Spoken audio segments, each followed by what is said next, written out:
I see that there's definitely an opportunity there, but at that kind of a pace, when does this opportunity kind of disappear? When all of the idiots from Ontario realize that there's that game over there and that it's not dying, like how long can it go?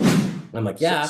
Cornwall was the armpit of Ontario, but everything is the armpit there's two of armpits, Ontario. Right? You got the left and you got Well, the right. and- So and- Hamilton and on there's- one side and Cornwall on the other side here. So And then both we'll go hold places on. to invest. we can over the Windsor. Yeah. So hang on a sec. So some people will think that this kind of idea is part of the problem right now, and that like the investors that are front running the rental markets, and I mean, it's necessary to get the buildings built. I get it. I'm a developer. I know how it works. I for one, think that the whole system is fucked up and needs to be completely revamped. I think we can all agree on that. Yes.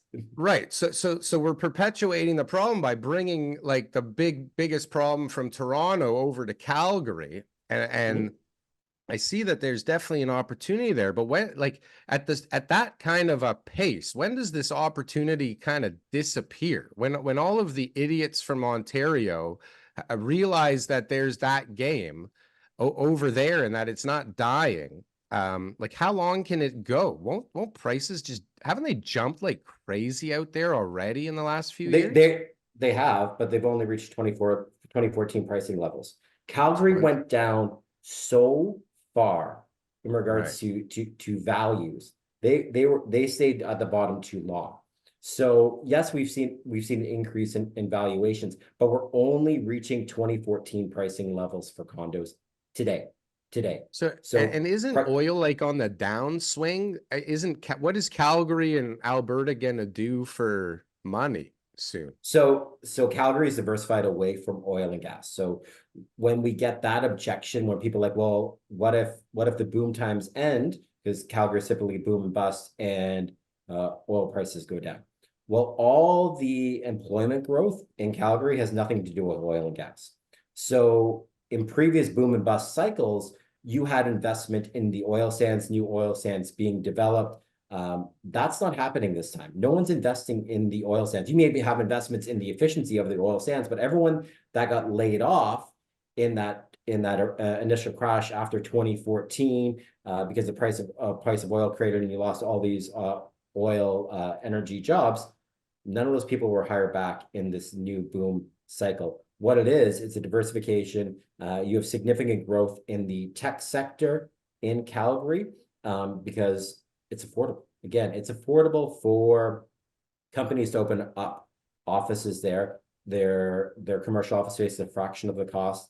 Their cost of living, even with the increases we're discussing, is still a fraction of cost for their employees.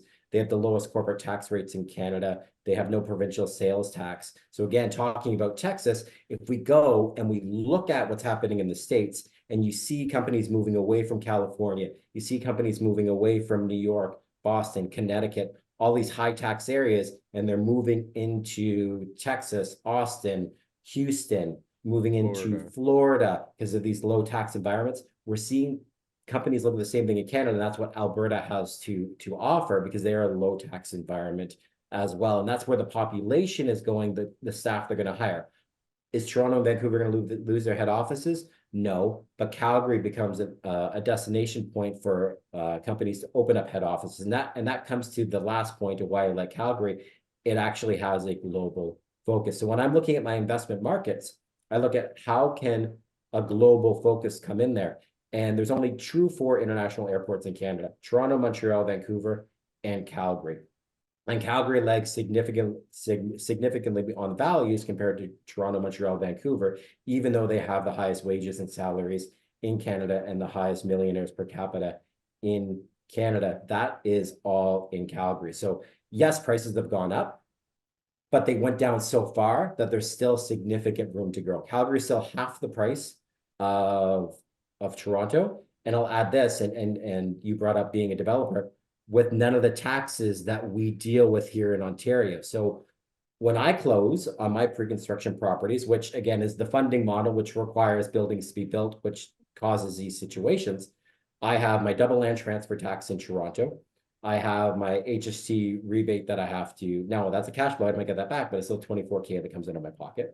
I have all those pass-through development charges by developers, which the municipalities are charging charging you. So that's another 15 to 20K. I can close at a 1-bedroom condo here, and it's going to cost me $60,000 up front at the end of the day on closing. In Calgary, that number is zero. So I have none of those extra tax expenses. Zero? There's no land transfer tax there? No development charges. Like, comment, and subscribe if you got anything from one of these clips. And if you want to see some more, press something on the screen here. Boom. That was good. That was good. I like that. That was good.